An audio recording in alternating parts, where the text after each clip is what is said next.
This is the Dan Gemus Real Estate Show. Heard every Saturday and Sunday from noon to 1 p.m. right here on AM800. Thank you for doing a good job as always. Now back to the show with broker owner and host, Dan Gemus. 12:50 here on AM800. Back with you tomorrow as well from noon to 1 here on the station with the Dan Gemus Real Estate Show. Let's give away our Richmond Popcorn Company gift card. Aaron, you've got the screen. I do. Press that button. Here we go. Let's see what happens. The winner is... Aaron Blackmere. Oh, again. Yeah, Aaron. well, No, lucky it's didn't. not. I'm just It's kidding. not. I'm just kidding. Okay. No, the actual winner is Jackie Tremblay. All right, Jackie. Congratulations. Congratulations. $50 for the Richmond Popcorn Company. If you don't want it, I'm happy to take that. Aaron home. will take it. Yeah, Aaron will share it with you if you'd like. There you go. Thank you, Aaron. Hey, before we go to get to Christian, producer has told us someone called in asking if we have recommendations for professional appraisers. We do. So, you know what? If you want to reach me, we have a few names for you. If you want to reach out, just email me, dan@dangemus.com, or call the office. I'm happy to get you some names, okay? So, hope that helps. Okay, let's move on to our legal tip. Christian Janisse from Simplyclose joining us. Hey, Christian, how are you? Hey, Dan, how's it going? Hey, Aaron, how are you? Good. I have a quick question for you, Christian. Oh, here we go. Oh, okay. Is it wrongful dismissal if I get let go? I don't know if you heard earlier about the Leaf situation. I need some representation. No, I'm not watching the playoffs. Yeah. I'll fill you in. I'm here too, Christian. Hi. Oh, hey, how's it going? Matt's with us here, too. Yep. Christian's I already know. setting up my I hear argument here, so that's why he knows I'm here. Oh, my goodness. Okay, Christian, what's our tip today? So, over the last couple of weeks, we've talked about how conditions are coming back. So, one of the things I wanted to make everyone aware of is it seems like now, with the rising interest rates, buyers are putting in conditions with no real intention to fulfilling them. So in some cases, they're just throwing in a condition to see if it'll work or to try and evaluate afterwards and kind of using it as like a cooling off period, like an opportunity to back out. But I'm here to tell you that there is a decision from the Supreme Court of Canada that provides an underlying duty for all contractual relationships, which would include real estate transactions, of good faith. So, in other words, every single time you enter into a contractual relationship with another person, you have an obligation to act in good faith and fulfill the obligations that you've agreed to. So, in a real estate transaction, that would mean that if you put a house to sell condition and then you just don't list your house, you decide, oh, I'm just going to back out after 30 days, we've kind of reevaluated, we no longer want to go through, that would probably be viewed as bad faith. So, you have somebody who sold it to you, they've relied on, your representation or that you're saying you're going to try and sell it, and if you just try and use that as I got an extra 30 days to see whether I like this house or not going to fly. I would think another great example would be a home inspection condition and then trying to kill a deal before the home inspection was even done. Or just the home inspection comes back generally, very good, and then just saying, well, it wasn't perfect, and then backing out, and then the seller eventually selling it for less, depending on how much less it is. They might say, well, they weren't really acting in good faith because the home inspection was fine, and, maybe the seller was agreeable to remedying the few things that may have come up that were relatively minor. Home inspection would be a good one. House to sell financing. So just because you don't like the terms of the financing doesn't mean you can necessarily back out. Now, even though the wording in a lot of the conditions is to the buyer's satisfaction, like sole satisfaction, and would that not mean anything?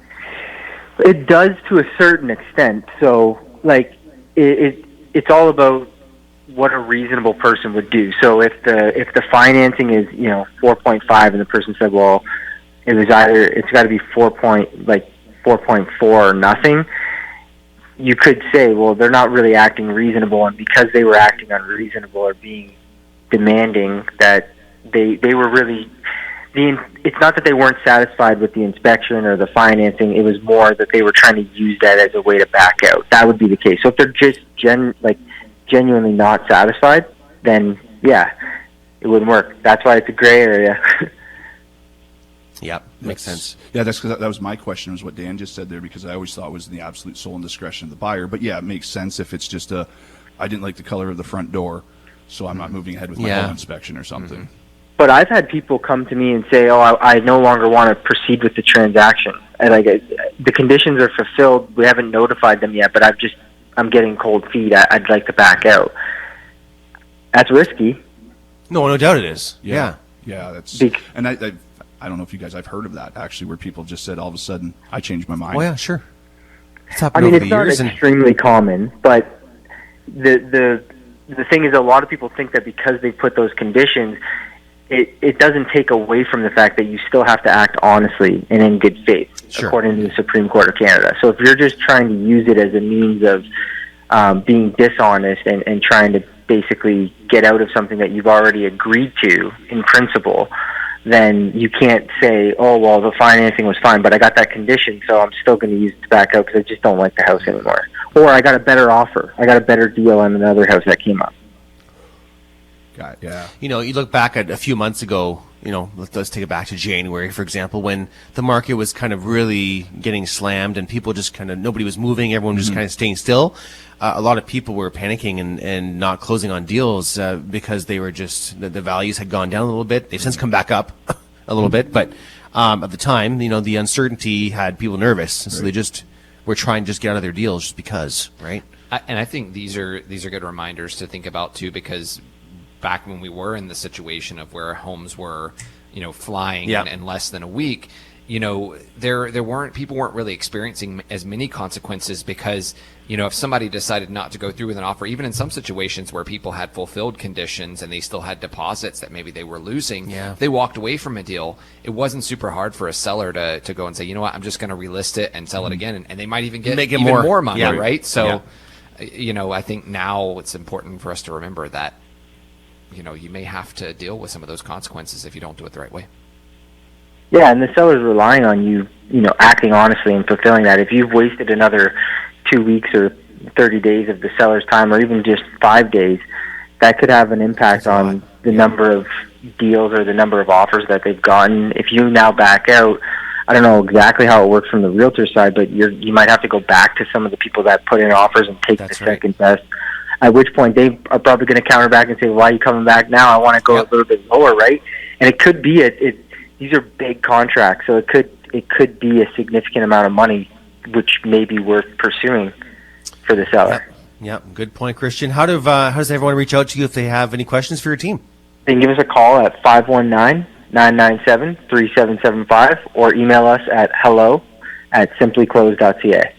Fantastic. Christian Janisse, thank you so much as always. Take care. Have fun, everyone. Thank you. Thanks, Christian. That's a Christian real estate lawyer with Simply Close, and always a great resource for us. So that's it. The show is over. Flies by. We're done. Flew by. I got another hour of things to talk about. More Maple Leafs. No, you went there, not me. But if you want to talk about it. Okay, we're done. We're done. We're getting out of here. Okay, I'm back with you tomorrow. I have Mara with me tomorrow from noon to 1 here on AM800. Don't forget, if you're looking to make a move, give the Dan Gemus team a call, 519-566-5565. We've got Leafs fans, we have Wings fans, we have all the fans to help you with your home sale process. So I'm happy to do so. That's right. All right, everybody. We'll see you all tomorrow. Enjoy the rest of your day. Drive safe and check you out tomorrow, noon o'clock right here on AM800.